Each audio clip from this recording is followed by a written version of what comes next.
थेट जाऊया, सरसंघ चालक मोहन भागवत बोलतायत।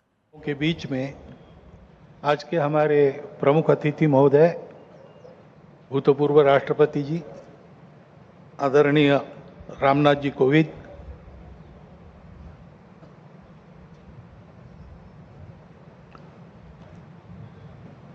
विदर्भ प्रांत के माननीय संघ चालक जी, माननीय सहसंघ चालक जी, नागपुर महानगर के संघ चालक जी, उपस्थित अन्य अधिकारी वर्ग, परम श्रद्धेय संतवृंद, आत्मीय स्वयंसेवक बंधु, नागरिक सज्जन एवं माता भगिनी, यह वर्ष श्री गुरु तेग बहादुर जी के बलिदान का 350वां वर्ष इस नाते और संपन्न होगा। हिंद की चादर बनकर जिन्होंने अत्याचार, अन्याय और सांप्रदायिक भेदभाव से समाज के मुक्ति के लिए अपना सर्वोच्च बलिदान दिया, समाज की रक्षा की, ऐसी एक विभूति, उसका स्मरण इस वर्ष होगा। आज 2 अक्टूबर है, इसलिए स्वर्गीय महात्मा गांधी जी की भी जयंती है, को बनना पड़ेगा। प्रचलित पद्धति जो है उसके दुष्परिणाम हमारे यहां भी दिखते हैं। अभी हाल में ही जो खबरें पिछले 1-2 साल से चल रही है, प्रत्यक्ष हम देख रहे हैं हिमालय के क्षेत्र में कैसे चल रहा है। वर्षा का अनियमित होना तो सर्वदूर है, प्रकृति के प्रकोप भी बढ़ गए हैं, भूस्खलन होता है, अप्रत्याशित वर्षा होती है, हिम नदियां सूख रही है। ऐसे परिणाम गत 3-4 वर्षों में तीव्र होते चले जा रहे हैं। ये हिमालय हमारे लिए सुरक्षा की दीवार और दक्षिण पूर्व एशिया के लिए उसका पूरा जलस्रोत हिमालय से ही आता है। अगर प्रचलित विकास की पद्धति में से इन सारी बातों को और प्रोत्साहन मिलता होने के लिए, तो उस नीति का हमको पुनर्विचार करना पड़ेगा, क्योंकि हिमालय की आज की अवस्था एक खतरे की घंटी बजा रही है। प्राकृतिक उथल पुथल है तो जनजीवन में भी उथल पुथल दिख रही है। श्रीलंका में, बाद में बांग्लादेश में, बाद में नेपाल में, हमारे पड़ोसी देशों में भी हमने इसका अनुभव किया। अब कभी कभी हो जाता है, प्रशासन जनता के पास नहीं रहता, संवेदनशील नहीं रहता, लोकाभिमुख नहीं रहता, उनकी जनता की अवस्थाओं को ध्यान में रखकर नीतियां नहीं बनती, तो असंतोष रहता है। परंतु उस असंतोष को इस प्रकार व्यक्त होना, यह किसी के लाभ की बात नहीं है। अभी अभी प्रमुख अतिथि महोदय ने कहा, 25 नवंबर के भाषण की याद की, उसमें इस प्रकार के जो आंदोलन है जिसमें इतनी सारी हिंसा और विनाश होता है, डॉक्टर अंबेडकर साहब ने उसको ग्रामर ऑफ अनार्की कहा है। प्रजातांत्रिक मार्गों से भी परिवर्तन आता है, ऐसे हिंसक मार्गों से परिवर्तन नहीं आता है। एक उथल पुथल हो जाती है लेकिन स्थिति यथावत रहती है। पूरे दुनिया का अभी तक का इतिहास देख लीजिए, जब से ये उथल पुथल वाली तथाकथित रिवॉल्यूशंस, क्रांतियां आई, किसी क्रांति ने अपने उद्दिष्ट को प्राप्त नहीं किया। राजा के खिलाफ फ्रांस की राज्य क्रांति हुई, उसका परिणाम क्या हुआ? नेपोलियन बादशाह बन गया, वही राजतंत्र कायम रहा। इतनी सारी तथाकथित साम्यवादी क्रांतियां हुई, सब साम्यवादी देश आज पूंजीवादी तंत्र पर चल रहे हैं, जिसके खिलाफ क्रांति हुई थी। ऐसे हिंसक परिवर्तनों से उद्देश्य नहीं प्राप्त होता है, उल्टा इस अराजकता की स्थिति में देश के बाहर की स्वार्थी ताकतों को अपने खेल खेलने का मौका मिलता है। और इसलिए हमारे पड़ोसी देशों में जो उथल पुथल हो रही, ये हमारे ही देश है, वे हमसे दूर नहीं है। कुछ वर्ष पूर्व भारत ही थे, हमारे अपने हैं। उनमें इस प्रकार की अस्थिरता उत्पन्न होना, ये हमारे लिए, हम केवल उनके पड़ोसी है इसलिए नहीं, वो सब हमारे अपने देश है, इसलिए चिंता का विषय है। हितरक्षण से भी ज्यादा ये जो हमारा आत्मीयता का संबंध है, अपनेपन का संबंध है, उसके चलते ये चिंता होती है। परिस्थितियां ऐसी है, जैसा मैंने कहा, दोनों प्रकार है।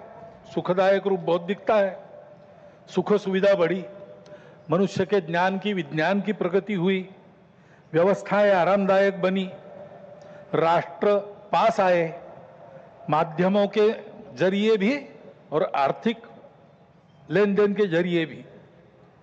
परंतु इस परिवर्तन की, विज्ञान और तकनीकी की गति इतनी ज्यादा है कि मनुष्यों की गति का बदलने की और उसका तालमेल नहीं बैठ रहा है। इसलिए भी मनुष्य जीवन में कई प्रकार की समस्याएं, युद्ध, अन्य छोटे बड़े कलह, ये तो सब चल ही रहे। प्रकृति के उग्र प्रकोप को हम अनुभव कर रहे हैं, लेकिन परिवारों में भी टूटन आ रही है। नागरिक जीवन में बढ़ता हुआ अनाचार, अत्याचार दिखाई देता है। इसके शमन के, इसके उपाय चलते हैं, प्रयास हुए हैं, परंतु इसका पूर्ण निदान होने में वो असफल हो गए हैं। और उसके ऊपर अस्वस्थता, कलह, हिंसा को बढ़ाते हुए विश्व में सब प्रकार की परंपरा, मांगल्य, संस्कृति, श्रद्धा, इसका संपूर्ण विनाश ही आगे परिवर्तन लाएगा। ऐसी उल्टी विचारधारा, विपरीत विचारधारा और घातक विचारधारा लेकर चलने वाला एक नया पंथ उदय में आया। बहुत पहले आया, आजकल वो भारत में भी अपने हाथ पैर फैलाने की कोशिश कर रहा है। सभी देशों में उसके कारण जो समाज जीवन की अस्त व्यस्त अवस्था हुई है और एक तरह से अराजकता की ओर सारा समाज बढ़ रहा है, ऐसी संभावना दिखती है, उसका अनुभव सब देशों में हो रहा है। और इसलिए इन सारी परिस्थितियों को लेकर विश्व जब पुनर्चिंतन करता है तो वो भारत की ओर अपेक्षा से देखता है।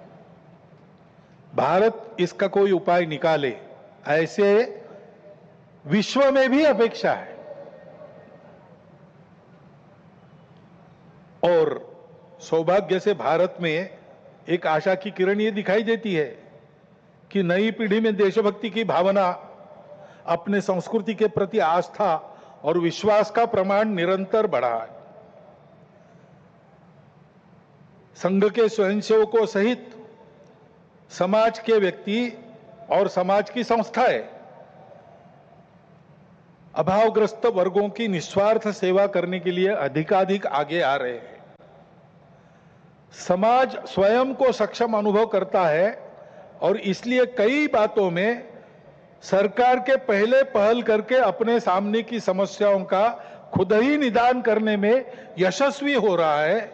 यह भी एक अच्छा लक्षण है और इसलिए ऐसे सब कार्यों में समाज का सहयोग संघ भी अनुभव करता है, अन्य ऐसे काम करने वाले संगठन और व्यक्ति भी अनुभव करते हैं।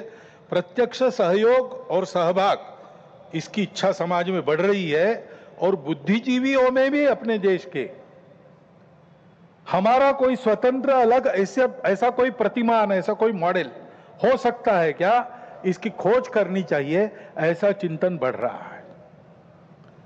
क्योंकि भारतीय चिंतन दृष्टि एक विशेष है। हमारे प्रमुख अतिथि महोदय ने जितने नाम लिए, उन सहित स्वामी विवेकानंद से लेकर तो महात्मा गांधी जी, दीनदयाल उपाध्याय, राम मनोहर लोहिया जी तक, इन सब लोगों ने इस प्रकार का एक दृष्टि को, इस प्रकार की दृष्टि को सामने रखते हुए कुछ चिंतन दिया है। उसकी तफसील उसके अलग अलग होंगे, परंतु उसकी दिशा एक ही है। आधुनिक विश्व के पास जो दृष्टि है वो गलत नहीं है, लेकिन अधूरी अवश्य है। मानव का भौतिक विकास होता है, नैतिक विकास की ओर ध्यान नहीं रहता है।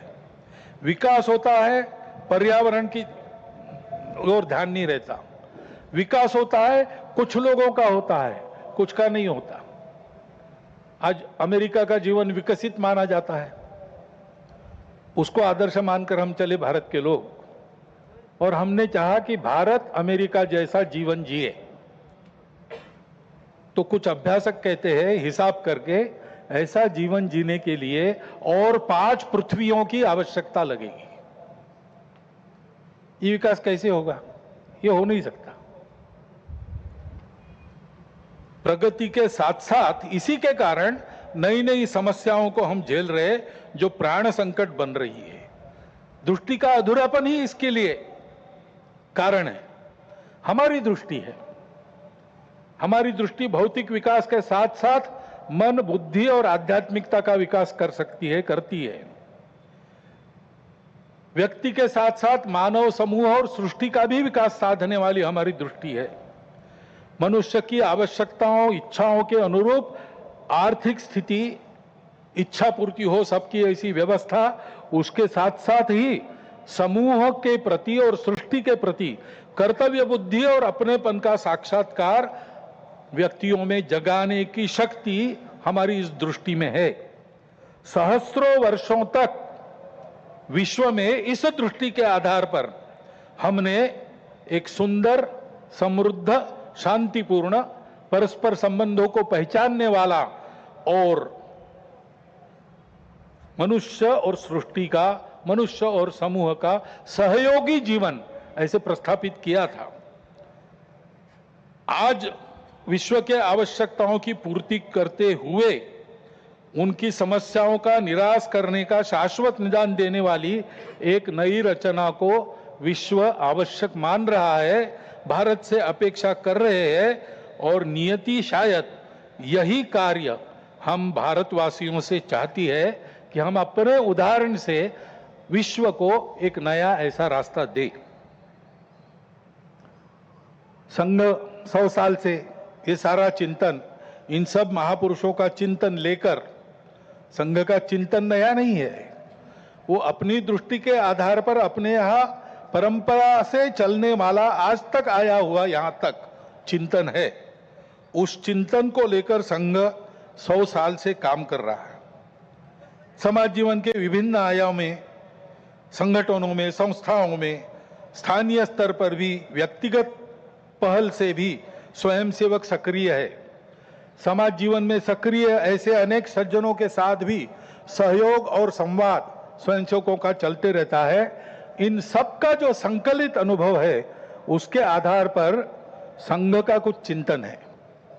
वो चिंतन आज के कार्यक्रम में आपके सामने रखना, ये मेरे भाषण का प्रमुख उद्देश्य है। पहली बात है कि विश्व की व्यवस्था में परिवर्तन तो आवश्यक है, विनाश टालना है तो अनिवार्य है, परंतु हम एक विपरीत व्यवस्था में इतने आगे बढ़ गए, सारी दुनिया आगे चली गई, हम भी आगे चले गए। अब एकदम अगर पीछे मुड़ेंगे तो गाड़ी उलट जाएगी। इसलिए इस गति से आगे बढ़ते बढ़ते हुए धीरे धीरे छोटे छोटे कदमों से हमको मुड़ना पड़ेगा, एक लंबा मोड़ लेके पीछे आना पड़ेगा। देश काल परिस्थिति का ध्यान रखते हुए हम अपनी समग्र और एकात्म दृष्टि के आधार पर अपना स्वयं का विकास पथ बनाकर विश्व के सामने एक यशस्वी उदाहरण रखेंगे, तब इस व्यवस्था का परिवर्तन प्रारंभ होगा। अर्थ और काम के पीछे अंधी होकर भाग रही दुनिया को धर्म की दृष्टि देनी पड़ेगी। वो धर्म पूजा नहीं है, वर्शिप्स नहीं है, वो धर्म खान पान रीति रिवाज नहीं है, वो धर्म इसके परे सबको जोड़ने वाला, सबको उन्नत करने वाला, सबको साथ लेकर चलने वाला, प्रजा की, सृष्टि की धारणा करने वाला धर्म है। उस धर्म का मार्ग हमको अपने उदाहरण से विश्व को देना पड़ेगा। भारतवर्ष को ऐसा होना ही पड़ेगा, ऐसे संघ मानता है 100 साल के अनुभव के बाद। अब संपूर्ण देश को ऐसा खड़ा करना है, लेकिन व्यवस्था है उसको नहीं बना सकती। व्यवस्था बनाने वाला मनुष्य होता है, समाज होता है। वो जैसा है वैसी व्यवस्था बनाएगा। कहते हैं प्रजातंत्र में अंग्रेजी में एक वाक्य, people get the government they deserve. तो ये नहीं है कि सारा कुछ जिम्मा उन पर है, उनकी समीक्षा करके स्तुति या उनकी निंदा हम करते रहे, ऐसा नहीं होता है। जैसा समाज है वैसी व्यवस्थाएं चलेगी, और इसलिए समाज के आचरण में परिवर्तन आना चाहिए, तब व्यवस्था में परिवर्तन आता। वैसे भी कोई स्थापित व्यवस्था अपने को स्वयं को बदलने की इच्छुक नहीं रहती, और अपने को स्वयं को बदलने का उसका सामर्थ्य भी नहीं रहता, क्योंकि वो स्वयं को नहीं बनाती, समाज उनको बनाता है। ये सामर्थ्य समाज के पास रहता है। समाज को अपने आप को नए आचरण में ढालकर खड़ा होना पड़ता है। ये व्यवस्था परिवर्तन की पूर्व शर्त है। और समाज के आचरण के परिवर्तन जो आता है वो भाषणों और पुस्तकों से नहीं आता। प्रबोधन तो करना ही पड़ता है, लेकिन प्रबोधन करने वालों को स्वयं जो परिवर्तन चाहते हैं उसका उदाहरण बनना पड़ता। अपने व्यक्तिगत जीवन में, सामाजिक जीवन में, राष्ट्रीय जीवन में, अपने स्वयं के परिवार के जीवन में, अपने आजीविका के कार्य में हम उस परिवर्तन का उदाहरण बनकर जिए। और ऐसे जो उदाहरण स्वरूप व्यक्ति होते हैं, जिनके जीवन में पारदर्शिता है, निस्वार्थ बुद्धि है, जिनके पास प्रामाणिकता है, संपूर्ण समाज को अपना मानकर जिनका जीवन व्यवहार उस समाज के हित के लिए चलता है, ऐसा स्थानीय नेतृत्व देने वाले व्यक्ति होने पड़ते हैं। इसलिए उन व्यक्तियों का निर्माण करना पड़ता है। और इसलिए संघ का अनुभव है, व्यक्ति निर्माण से समाज परिवर्तन, और समाज परिवर्तन में से व्यवस्था परिवर्तन, यही देश में और विश्व में परिवर्तन लाने का सही तरीका है। हर समाज में यही अनुभव है, ऐसा ही होता है। सब प्रगत देशों का इतिहास देखिए, आधुनिक इतिहास देखिए, ऐसा ही हुआ है। ऐसे व्यक्ति निर्माण करने की समाज की व्यवस्थाएं रहती है। हर एक राष्ट्र में, हर एक समाज का अपना एक पारिवारिक जीवन का तरीका था। अब लगभग सब जगह ध्वस्त हो गया, केवल भारत में बाकी है। परंतु 300 साल पहले अमेरिका में भी एक तरीका था, यूरोप में भी एक तरीका था। उस तरीके से ऐसे व्यक्तियों का निर्माण होता है। उस देश की एक विशिष्ट शिक्षा रहती है, उस शिक्षा में से उसके व्यक्तियों का मन तैयार होता है, और उस समाज के जो क्रियाकलाप चलते उसमें से भी मनुष्य निर्माण होता है। एक प्रसिद्ध वाक्य है, the battle of Waterloo was won on the playgrounds of Harrow and Eton. वहां पर खेल खेलते खेलते जो समाज तैयार हुआ, उसने जगत जेता कहे जाने वाले नेपोलियन को हरा दिया। ये ताकत कहां निर्माण हुई? समाज की व्यवस्था में निर्माण हुई। हमारे यहां भी ये था, परंतु 1000 वर्षों के आक्रमण में वो सब अस्त व्यस्त हो गया, और बिना इसके काम नहीं होता। क्योंकि मन बुद्धि से ये सारा विचार मानने के बाद भी रोज के आचरण की आदत बदलनी पड़ती है। आदत बदले बिना परिवर्तन नहीं आता, केवल बातों से नहीं आता, केवल सोचने से या सपने देखने से नहीं आता। जैसा आपको देश चाहिए वैसा आपको होना है, और वैसा आपको होना है तो आपकी अपनी आदत दुरुस्त होनी चाहिए। उसकी व्यवस्थाएं इसमें रहती है, वो हमारे यहां ध्वस्त हो गई। इसलिए राष्ट्रीय स्वयंसेवक संघ का निर्माण हुआ। संघ की शाखा ये आदत बदलने का तरीका है, उसकी व्यवस्था है। 100 वर्षों में इसीलिए सब प्रकार की परिस्थिति आई। संघ को लालच भी दिखा दी, संघ को राजनीति में आने का आमंत्रण भी मिला, लेकिन संघ ने वो सब नहीं किया। संघ केवल एक ही कार्य में लगा रहा संघ के स्वयंसेवकों ने हर परिस्थिति में शाखा को नित्य चलाया है। स्वयंसेवक आग्रह पूर्वक शाखा में नित्य जाते, 50 साल से आ रहे फिर भी जाते, क्योंकि आदत की बात है, आदत छूटनी नहीं चाहिए, आदत बननी भी चाहिए और छूटनी भी नहीं चाहिए। शाखा के कार्यक्रमों को मन लगाकर करते हुए व्यक्तिगत सद्गुणों की और सामूहिकता की साधना करना और समाज में क्रियाकलापों में सहभागी होते हुए समाज के सद्गुणों का, सामूहिकता का वातावरण निर्माण करना, इसलिए संघ की शाखा है। उसके कार्यक्रमों में से नित्य और मन लगाकर करने से स्वयंसेवकों में व्यक्तित्व का, कर्तृत्व का, नेतृत्व का, समझदारी का, वैचारिक और व्यावहारिक और भक्ति का, राष्ट्र के प्रति, संघ के प्रति भक्ति का निर्माण होता है। दूसरी बात, किसी भी देश को ऐसा होना है तो समाज में एकता चाहिए। वाक्य बताया, united we stand, divided we fall. Abraham Lincoln का भी एक वाक्य है, a divided house cannot stand. हमारा देश तो विविधताओं का देश है।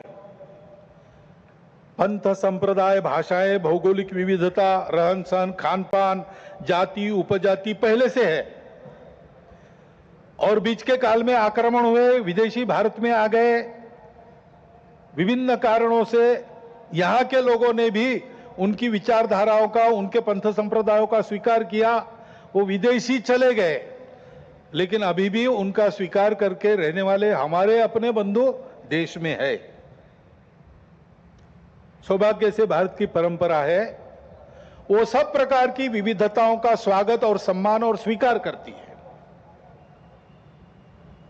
ये हमारी परंपरा है, और इसलिए यद्यपि बाहर से विचारधारा आई होगी, हम उनको पराया नहीं मानते, अलगाव से नहीं देखते। हम सबकी विशिष्टताओं को, दुनिया में सभी विशिष्टताओं को मानते हैं, उनको स्वीकार करते हैं, उनको भी हमारी अपनी विशिष्टता है उसके दर्जे का ही मानते हैं, सम्मान देते हैं। वो विशिष्टताएं भेद का कारण नहीं बनती, इसको हम देखना चाहिए। आज अपने देश में इन विविधताओं को भेदों में उभारने की कोशिश चल रही है। ये विविधताएं भेद का कारण नहीं बननी चाहिए। अपनी सब विशिष्टताएं अपने अपनी जगह ठीक भी है, परंतु ये सब होने के बाद भी हम एक बड़े समाज के अंग है। समाज, देश, संस्कृति और राष्ट्र के नाते हम एक ही है, हम अलग नहीं है, हम विविध भी नहीं है। विविधताएं तो भाषा, पंथ, संप्रदाय, खान पान, रीति रिवाज, रहने की जगह इसकी है, और इस एकता के चलते हमारा सबका आपस का व्यवहार सद्भावनापूर्ण और संयमपूर्ण रहना चाहिए। सबकी अपनी अपनी विशिष्टताएं हैं, उनकी श्रद्धाएं हैं, महापुरुष है, पूजा के स्थान है। मन वचन कर्म से आपस में इनकी अवमानना नहीं होनी चाहिए, इसकी चिंता सबने करनी चाहिए, किसी एक ने करने का यह काम नहीं है। उसके प्रबोधन की भी आवश्यकता है। विविधता है और सब लोग साथ में रहते हैं, तो जैसे अनेक बर्तन साथ में रखे तो कहीं ना कहीं आवाज हो ही जाती है। इतने बड़े समाज में इतने सारे लोगों के साथ रहने से कभी कभी कुछ आवाज हो भी सकती है, लेकिन होने पर भी नियम पालन करना, व्यवस्था पालन करना, सद्भावपूर्ण व्यवहार करना, ऐसा स्वभाव बनना चाहिए। छोटी बड़ी बातों पर या केवल मन के संदेह पर कानून हाथ में लेकर रास्तों पर निकल आना, गुंडागर्दी, हिंसा करना, यह प्रवृत्ति ठीक नहीं। मन में प्रतिक्रिया रखकर अथवा किसी समुदाय विशेष को उकसाने के लिए अपना शक्ति प्रदर्शन करना, ऐसी घटनाओं को योजनापूर्वक कराया जाता है। उसके चंगुल में फंसना नहीं चाहिए। उसके परिणाम तात्कालिक और दीर्घकालिक दोनों दृष्टि से ठीक नहीं रहते। इन प्रवृत्तियों की रोकथाम आवश्यक है। शासन प्रशासन अपना काम बिना पक्षपात किए तथा बिना किसी दबाव में आए नियम के अनुसार करें, परंतु समाज की सज्जन शक्ति और युवा पीढ़ी को भी सजग और संगठित होना पड़ेगा। आवश्यकता अनुसार हस्तक्षेप भी करना पड़ेगा, क्योंकि ये अराजकता का व्याकरण है, इसको रोकना ही पड़ेगा। हमारी इस एकता का आधार क्या है? हमारी संस्कृति है। डॉक्टर अंबेडकर साहब ने इसको शब्द दिया है इनहेरेंट कल्चरल यूनिटी, अंतर्निहित सांस्कृतिक एकता। ये भारतीय संस्कृति प्राचीन समय से चलती आई है। भारत की विशेषता है वो सर्वसमावेशक है, सबका सम्मान और स्वीकार करने की सीख देती है, क्योंकि भारत के आध्यात्मिक सत्य पर, उस सत्य पर आधारित धर्म पर, यानी सत्य, करुणा, शुचिता और तप के सदाचार पर वह धर्म आधारित है। उसी पर यह संस्कृति भी बनी है। इसका जतन सनातन काल से आज तक हर परिस्थिति में किसने किया है? तो निश्चित रूप से इस देश के पुत्र रूप हिंदू समाज में ने किया है, और इसलिए कभी कभी उसको हिंदू संस्कृति भी कहते हैं। ऋषि ने अपने तपोबल से इसका निर्माण किया है, क्योंकि भारत में उनको इसका विकास करने के लिए आवश्यक समृद्ध और सुरक्षित प्रकृति मिली, परिवेश मिला, और पीढ़ी दर पीढ़ी इसको सरसाने के लिए, आगे पहुंचाने के लिए, इसकी सुरक्षा के लिए पूर्वजों ने परिश्रम किया है, त्याग किया है, बलिदान दिए। उस हमारी संस्कृति का आचरण, उसके आदर्श बने हमारे पूर्वजों का मन में गौरव और कृति में विवेकपूर्ण अनुसरण तथा यह सब जिसके कारण संभव हुआ, उस हमारे पवित्र मातृभूमि की भक्ति, यह मिलकर हमारी कर रहा है संपूर्ण हिंदू समाज को संगठित करने का कार्य। क्योंकि समाज एक बार संगठित हो जाए तो ये सारे काम दूसरे किसी को नहीं करने पड़ते, नेताओं को, पार्टियों को, सरकारों को नहीं करने पड़ते, अवतारों को भी आने की जरूरत नहीं होती। समाज अपने सारे काम अपने बल पर कर लेता है। और इसलिए ऐसा समाज बनाने के लिए व्यक्तिगत और राष्ट्रीय चारित्र का निर्माण होना चाहिए, उनकी सुदृढ़ता बनी रहनी चाहिए। संघ की शाखा में अपने राष्ट्र स्वरूप की यह स्पष्ट कल्पना और गौरव प्राप्त होता है। और जो मैंने 5 बातें कही, कर्तृत्व, नेतृत्व, व्यक्तित्व, समझदारी और भक्ति, वो भी शाखा के इन संस्कारों से प्राप्त होती है। इसलिए शताब्दी वर्ष में हम जो कर रहे हैं, क्या सोचकर कर रहे हैं? एक तो ये सारा उत्पन्न करने वाला संघ की शाखा का काम, वो भौगोलिक दृष्टि से, समाज के विभिन्न स्तरों की दृष्टि से सर्वव्यापी होना चाहिए, और सामाजिक आचरण में सहज परिवर्तन लाने वाला पंच परिवर्तन कार्यक्रम हमारा है। उसका कुछ वर्णन तो प्रमुख अतिथि जी ने भी किया है, मुझे आज करने की आवश्यकता नहीं है, क्योंकि इन 5 विषयों का पूरा विवरण गत 2-3 वर्षों में हम सतत कर रहे हैं। सबको पता है ये पंच परिवर्तन क्या है। सामाजिक समरसता, कुटुंब प्रबोधन, पर्यावरण संरक्षण, स्वबोध तथा स्वदेशी व नियम कानून, नागरिक अनुशासन और संविधान का पालन, इन 5 विषयों में स्वयं के आचरण से, उनके उदाहरणों का, स्वयंसेवकों के उदाहरणों का अनुकरण समाज में हो, ऐसी अपेक्षा रख के कार्यक्रम चलेगा। इसमें जो करना है कृतियां, वो बहुत सरल है, सहज है, सब कर सकते हैं। और ये करने वाले केवल हम नहीं हैं, पहले से भी इस प्रकार के कार्यक्रम करने वाले अनेक व्यक्ति और अनेक संगठन समाज में है। उन सब के साथ हमारा सहयोग, समन्वय कुछ शुरू हो गया है, कुछ साधा जाएगा, सबको सहयोग रहेगा, सबके साथ समन्वय रहेगा। इसके आधार पर जो परिवर्तन आएगा समाज में, उससे भारतवर्ष खड़ा होगा। भारत का यही भूमिका। जर एका व्यक्तीत परिवर्तन झालं तर समाजात परिवर्तन होईल, आणि समाज बदलला तर व्यवस्था बदलेल। त्यामुळे सुरुवात स्वतःपासून करणं गरजेचं आहे, असा कानमंत्र देत आहेत सरसंघचालक मोहन भागवत। लोकशाही मराठी ऐका, पहा, जागरूक रहा.